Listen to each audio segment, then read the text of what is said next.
네, 3월 27일 새벽 기도회를 시작하겠습니다. 우리 다 함께 찬송가 25장 면류관 벗어서 찬양하시겠습니다.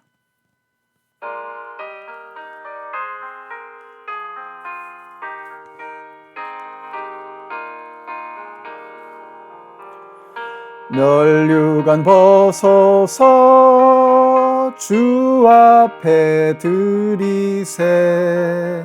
저 천사 기쁜 노래가 온 땅에 퍼지네.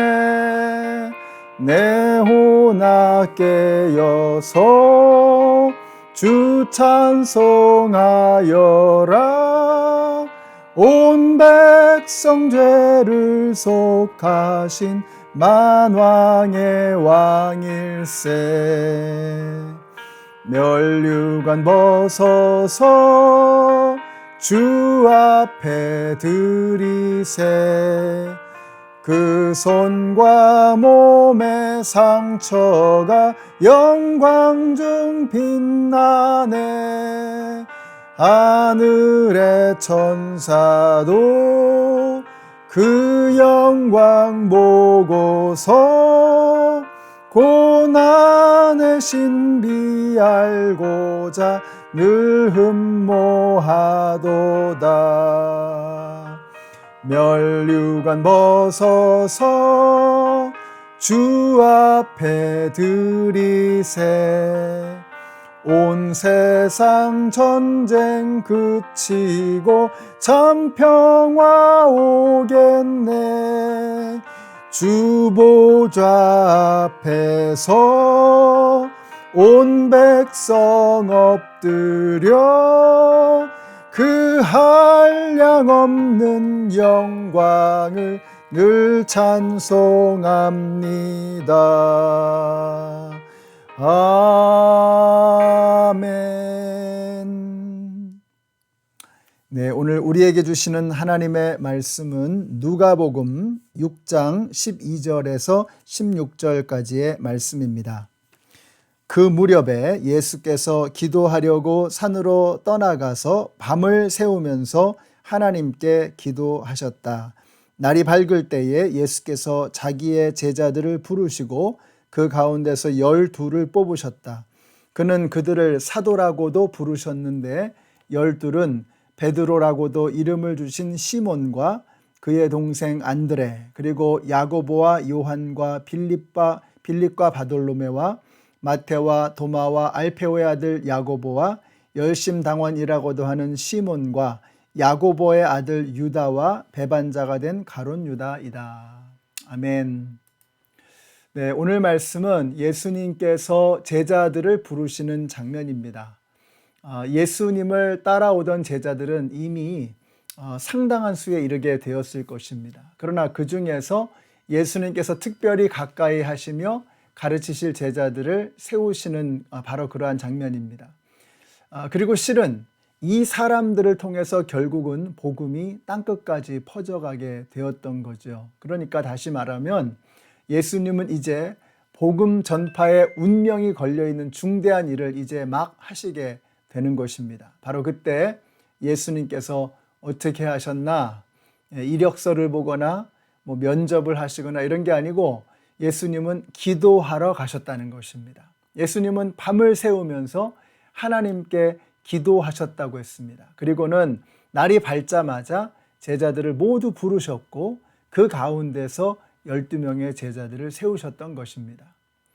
우리 예수님께서 중요한 일을 처리하실 때 어떻게 하셨는가를 여기서 살펴볼 수가 있습니다. 다른 어떤 것보다도 예수님은 하나님 앞에 엎드려서 먼저 기도하셨다는 것입니다. 밤을 새우시면서 하나님께 기도하신 것입니다. 우리가 주님의 일을 할 때에, 그리고 이 땅을 살아갈 때에 우리도 그렇게 해야 된다고 말씀하시는 것입니다. 물론 예수님께서도 사람들을 세우시기 전에 상당한 고민을 하셨을 것으로 보여집니다. 이미 예수님을 따르는 사람들이 많이 있었고 그들과 함께 예수님은 여러 가지 일들을 하셨습니다. 병자도 고치시고 성경도 가르치셨고 또 유대 종교 지도자들과 대화도 하고 배척과 고난도 당하시고 그 모든 일을 함께 지나온 것입니다. 자, 그러면서 우리 예수님께서 이렇게 쭉 보셨을 것 같아요. 제자들 하나하나와 대화도 하시고 또 그들의 얼굴 표정, 행동, 태도, 사람들을 대하는 모습 이런 것들을 다 보셨을 것입니다. 자, 그러니까 12 제자를 선택하시는 장면이 사역을 이제 막 시작하시는 4장에서 나오지 않고 6장에서 나온 이유가 바로 여기에 있는 것입니다. 예수님께서 예수님의 사역을 시작하자마자 제자들을 딱 뽑은 게 아니고 상당한 시간을 두면서 여러 가지 일을 하시면서 제자들을 살피셨다는 것입니다. 자, 이렇게 예수님은 신중하게 다양한 방식으로 제자들을 보셨습니다. 그러나 그 모든 최선의 노력과 면밀한 고민 끝에서 우리 예수님은 궁극적인 모든 선택을 하나님께 내어 맡겨드리는 기도로 이 문제를 결정하셨다라고 하는 것입니다.